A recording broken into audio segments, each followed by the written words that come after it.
Great morning. Well, this morning I was watching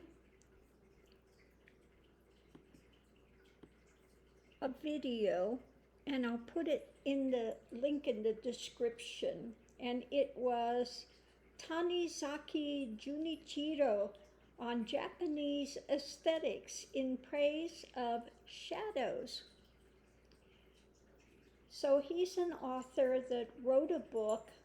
He moved from Tokyo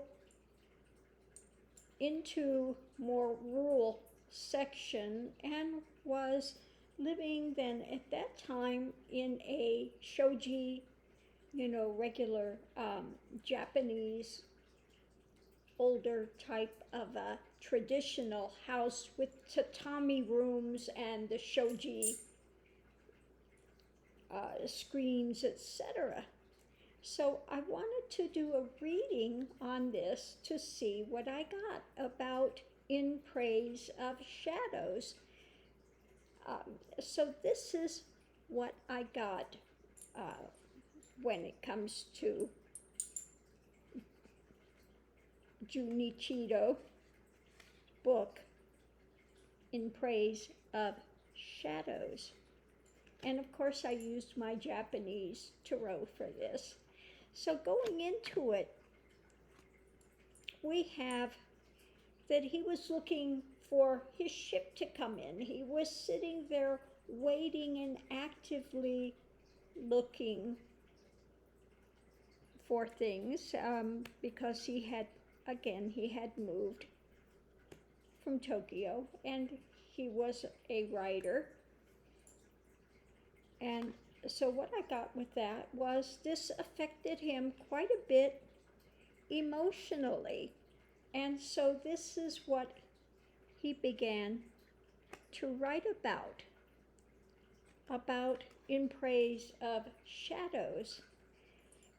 And it came from the struggles of life, sitting with the struggles, sitting with things as they are there. And this was something that he was viewing, and that he was, this is like the wish fulfilling card, the merchant. And this is how all these things affected him emotionally. And so this is what he wanted to shed light on, and he wanted to bring to the world. This came out of his observations. This is the card of, cutting through, or it can be one that's like the whistleblower. So in this case, this was what he had, his experience with the deeper things of light and shadow, and the way it played in the natural lighting of the Japanese houses. This was something that he treasured. He saw it, and through the experience, that the dynamic of living it daily, this was something he grew again to treasure. And so this comes out of, the path that I teach the students now are doing heart-centered, seeing without seeing, letting the natural world be there in front of the eyes, but it's not what your focus is on. The stillness, it's on the heart, it's on that quietude, it's on that inner experience that takes place. And so this is also what he wanted to share with others, the emotional experience that he was having living in this traditional home. And what he got from that was temperance. So it was more of a subtle type of an experience that just really moved him. And this was something that he would sit with in his daily life, in that quietude, in observation that he was taking in and evaluating, okay? And it comes down to the bittersweetness of it. Part of the bittersweetness of life, just seeing the ordinary as extraordinary, really coming into contact with that and letting it move you emotionally in a new direction. Okay, so again, this is about Tanizaki Junichiro on Japanese aesthetics in praise of shadows. Now, if you've never spent time in a traditional Japanese house,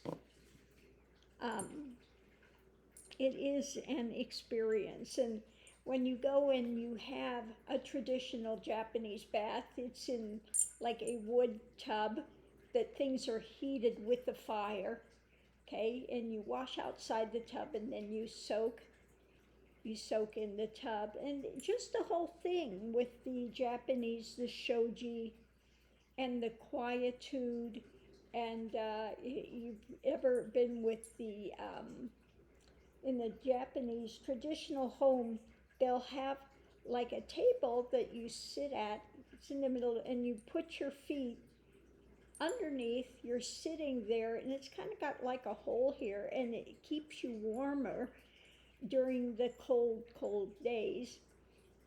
And it's just the whole aesthetic. Things move slower. It's not a frenetic, fast pace. And you begin to slow down and you begin to appreciate, and you can understand how things come about, like the tea ceremonies, and how all of those things are meant to slow one down, to observe, and to shift one into a different type of experiential living. Okay.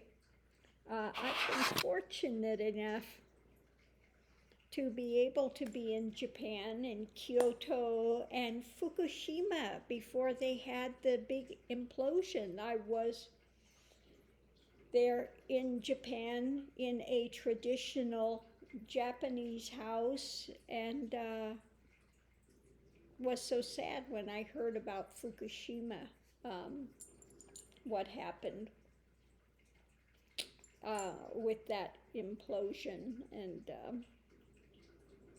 but anyway, I just wanted to share the reading of that this is like kind of a bittersweet type of thing, that the observation of the play of light and shadow in that setting, that traditional setting, and the emotional responses that it brings out as one sits in that quietude and moves into that slower, quieter dynamic of the internal journey, and just become open, allow the emotions, allow these things to open and to move one in a new way. So thanks for tuning in. Much love and light, and I'm leaving the URL to this in the description. I'm only 13 minutes into it myself, and it's an hour-long program, so I'm looking forward to finishing it. But again, the reading is about opening and enjoying that quietude and really feeling that experience, getting everything that he could out of the light and the shadow play and the beauty of it. So thanks for tuning in. Love and light. See you online.